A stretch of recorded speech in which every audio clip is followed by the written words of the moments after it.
it's ChickenboneJohn here, and I've got a new guitar, except it's not new, it's rather old.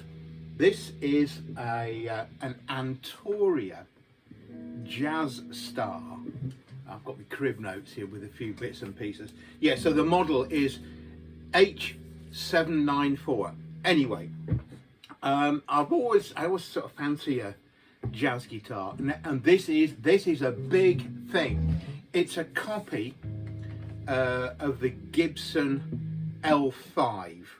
So this thing is, you know, it's like 17 and a quarter inches across here. I think it's 3 3/4 inches deep. It's got, I'll just turn that down, it's got 2 humbucking pickups, 1-piece maple neck, and this is all a laminated body. It's pretty weighty, but I got it for a ridiculously low sum. It's an eBay find. It came with a little Fender Mustang amp, which I'll probably sell on. I've got enough amplifiers. So this was a real bargain. There's quite a few of them about. Antoria was like a brand that was, I think it was originally a Japanese company, often knocking around at the same time as Ibanez, but this is made in Korea in about I think it was 85 to 89 they made these. So this thing is at least 36 years old, if not 40 years. Yeah, there you go. They didn't have a terribly great reputation, but I couldn't really find anything wrong with this. As I say, it's a bit sort of overbuilt and heavy, but unless you go for something like a Gibson, which is sort of more lightly built, I think they're all this same sort of thing. I've got a DeArmond by Guild, very, very similar, not quite as deep, but that's equally as sort of heavy, very similar thing. It sort of reminds me of the old Echo guitars from Italy, which were very robust, a lot of lacquer on them. But this, I say, I got this, it had been a bit neglected, so I took the strings off it, just cleaned everything. There's a few bits and pieces, you know, the jack here was loose, a couple of these knobs were loose and they're a bit crackly, but I think just moving them sorted that out. Machine heads, everything was loose, but nothing was missing, nothing being changed. So I put a new set of strings on, tightened and lubed the machine heads, repositioned the bridge. This bridge had been sitting in the wrong place for most of its life, because it's like got, you know, a sunburn marked tan line here where the bridge was mounted a bit, I think, too far back than it should be. It's a 25.5-inch scale, which is a bit odd for a Gibson style guitar, which should be 24 3/4. But for the money, I think I've got a very nice, very playable guitar.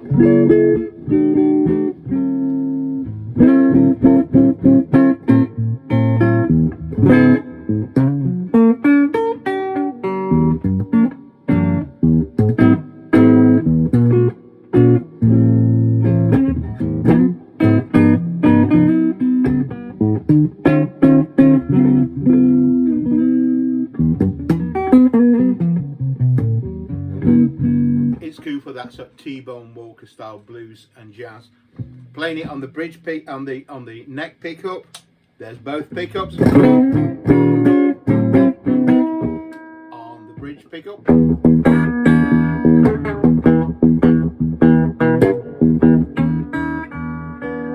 But in true jazz style, it sounds best, I think,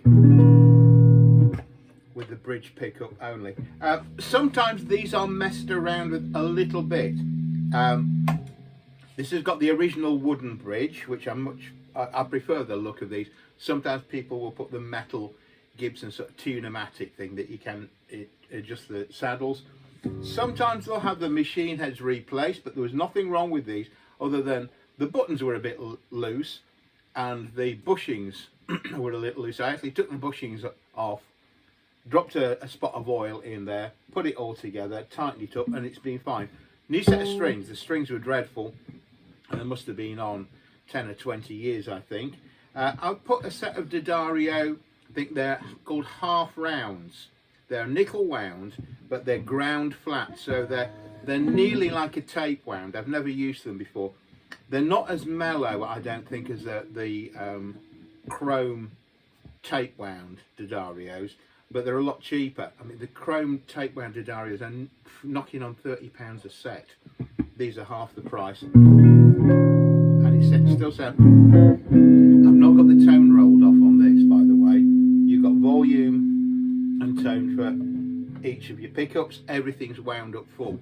It's through my Fender twin reverb, and I'm only on about 3 with the volume, 3 with the treble, 7 with the bass, about 3 on reverb. So I've set it a little bass heavy, but not much.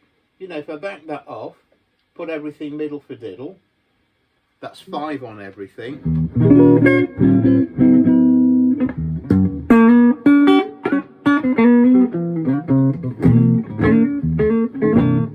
Got a bit more treble coming through.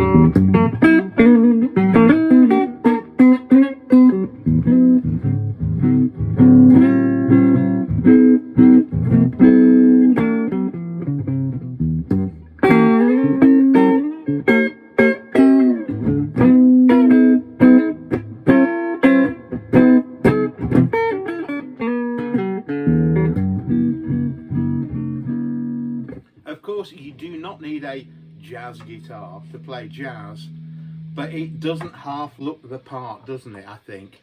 As I say, it's a copy of the Gibson, a Gibson L5, I think. I don't know if they make them anymore, but you know, you're talking 7,000, 10,000. This is much cheaper. They did these in this sunburst. They did it in pale maple, natural maple. They did it black, and they did it white as well. Not many of the black ones about. I think this is probably the best looker. I have got a blonde DeArmond Jazzstar, which I don't think I've actually put on YouTube, so I might do a comparison. Yeah, as I say, these sometimes get messed around with. The bridge, sometimes the pickups are swapped out. I don't think there's anything wrong with these. They're a good pair of humbuckers. People sometimes put something like Seymour Duncans into them or whatever to get more punch out of it, but for my money, this sort of guitar, it's for playing mellow, fairly quiet stuff, because you know, once you crank these up and get them in overdrive, although the body's plywood, it's not it's pressed ply and laminated, it's not a naturally carved wood. They're still quite they're still quite resonant, and they will feed back. So it's a very cool piece of kit. Acoustically, they don't do a huge amount at all, you know.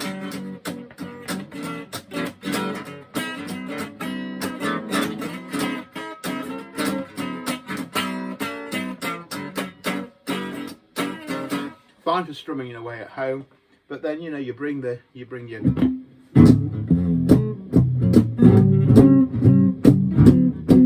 cool for this jazz comping accompaniment.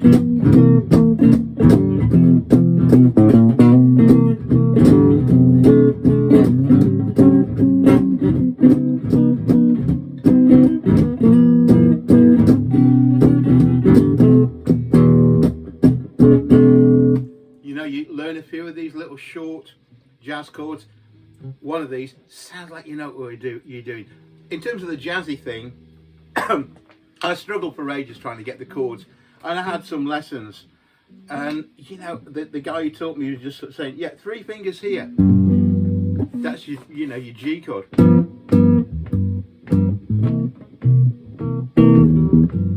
Minimum effort, you get the C chord, 3 fingers.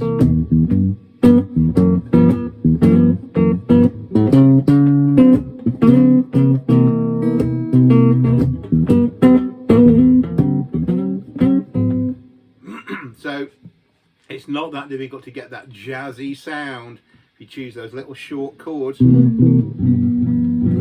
like that. It's a cool thing. big bulky thing to get used to, sitting on your knee. They are, as I say, they're not light. This one, I think I weighed this. I've got a note here. Goodness me, how much this come in at? It's about, yeah, I think I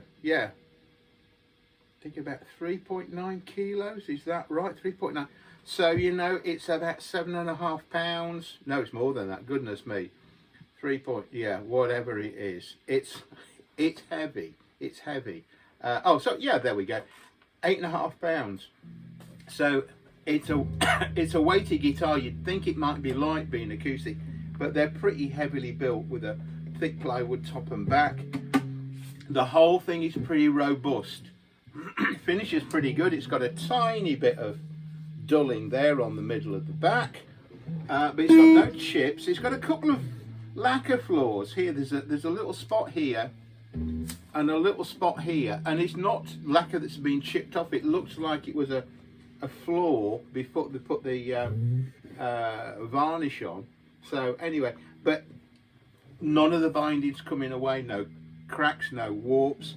When I did just crack the truss rod, took that off, just made sure the truss rod was moving, didn't adjust it. I just polished the frets, bit of wire wool and some micro mesh, cleaned and oiled the fretboard. Say fresh set of strings.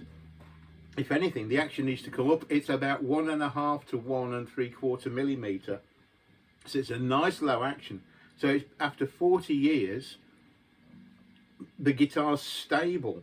You know, the lacquer's not cracked. You can see it's not the finest of builds. Around here you can see this, you know, there was obviously a lot of lacquer in this in this put onto this, so it's not immaculate, but the binding's very nice. You know, it's white with a black stringer, and you got the edging all the way up the fretboard, done Gibson style with these little nibs that a lot of people hate on the frets, which make them difficult to refret. I say decent set of tuners, and I'm not sure if these are the older ones because it's got like a domed back, like the old Grovers. I think the later ones, had like a flat inset piece on the back of the tuner. I'm not sure if that's the actual serial number. Yeah, and these things go cheap. You see them typically £300 or £400. That's a lot of guitar for your money. I've seen people asking, I think, up to perhaps mid 600s. I think that's a bit overpriced. When you think you could, you know, the new DeArmond, not the new DeArmond, so the new D'Angelico copies, they're probably about £1,000, 1,200. We might pick one of those up second hand. I've not played one of those, so I don't know what they're like. The neck's very nice and slim. As I say, it plays really well. The neck's bang on. Frets haven't, there's a little bit of marking on them, but they're sort of polished out. You might want to play rockabilly on it. It would do that. You could play rock, but it will start feeding back at high volume. And I mean, I've got this into probably one of the ideal amps, a nice clean, warm valve amp. 12-inch speaker, it's only 22 watts, but you get that lovely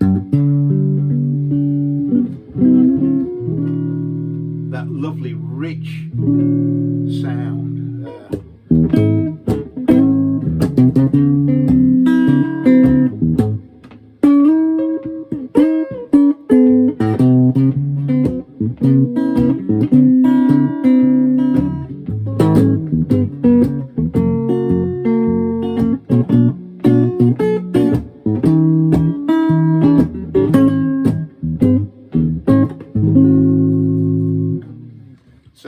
You know, the tone, the looks are everything you want in a jazz guitar. So if you want a pose doing this sort of jazzy stuff, very nice starting place. So I got lucky with the price on this. As I say, I think it was a bit of a steal. I'm not going to tell you how much I paid for it, but it's a lot less than what's typically been put on eBay. As I say, typically between 300 or 400 quid, some up to about, I think, 360 maybe for the rarer white version. They look cool in any colour. I think they look best in the sunburst and the blonde. The white and the black, it's a matter of taste. Yeah, that's a bit more rockabilly if you go for the white and the black. But pickups are plenty powerful enough. I can't see why you'd want to change them. As I say, I like the plain wood bridge. Just make sure you get it intonated right. This had been neglected. I think probably hadn't been played much. You know, they do take physically quite a bit of getting used to. But if you get your posture right and the rest of it, they're absolutely fine. And as I say, they're just so cool for this sort of...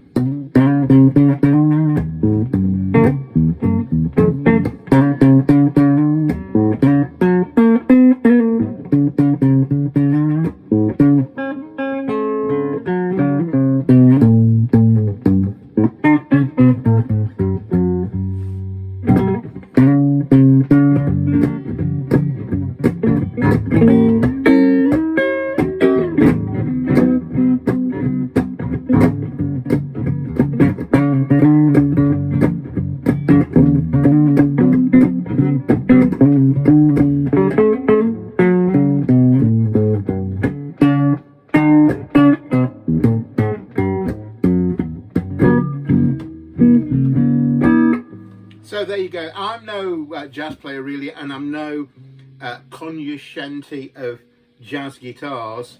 I just know that this is a nice cheap guitar, really solid, pretty sort of accurate copy of the L5, you know, really nicely made tailpiece. This is not a cheap bit of kit. Good pickups. It's only a one-piece maple neck. It's not laminated, but it's not moved, it's not split. The body joint, the heel joint is all really nice and tight. They've got this lovely sort of squared heel on them. All in all, lovely piece of kit. And I think I'll be keeping this. I wondered if it might be a bit ratty and I might use it for going out gigging, but really, to say it's 35, 40 years old, it's in very good condition. So I'm trying to weigh up against my other guitar, the Guild DeArmond. That's got a set of D'Addario chrome wound strings, and I think I prefer them a bit better. They're a bit slicker. I don't think the pickups have got quite so much output as this. So this is quite surprising. It's plenty powerful enough.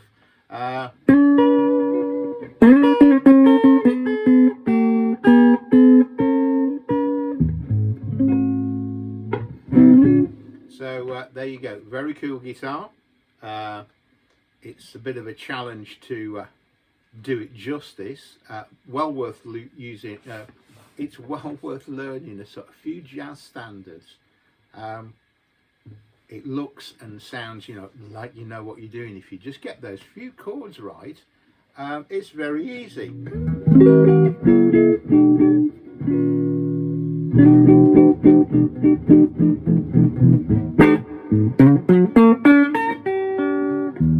You know, and you're into that T-Bone Walker stuff.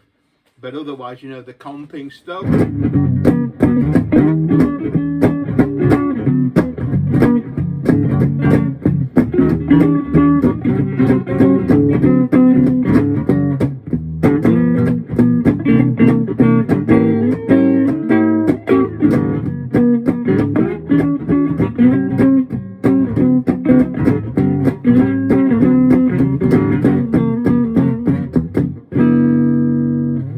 Super for doing that sort of, you know, once you can learn a few sort, you know, a few sort of jazz standards, old time sort of Tin Pan Alley or novelty numbers, you know. I'm the king of the swingers, jungle VIP. I reached the top, but I had to stop, and that's what's bothering me. You know, you can pull that sort of stuff off really nicely, and you can give it a lot of stick, and it doesn't overdrive the amp too much. It will if you wind it up a little, bit. I think the thing I find about a solid electric for doing that, sometimes it just sounds too electric, that you do get a lot of the acoustic quality because the way the pickups are coupled to the body. Anyway, so that's it. A budget big guitar, little money. Check them out. You might be lucky, you might be able to find one in good nick. As I say, these tend not to get thrashed. I think people buy them for the looks. They look very cool, maybe find it's a bit too much guitar for them, or they don't manage to nail that jazz technique that they were after, or find it's, yeah, you know, you do see rock players using them, but I think people might think, oh, it feels like crazy if you put it through a Marshall stack. And yet it will overdrive and all the rest of it, but you just need to treat them a little bit carefully.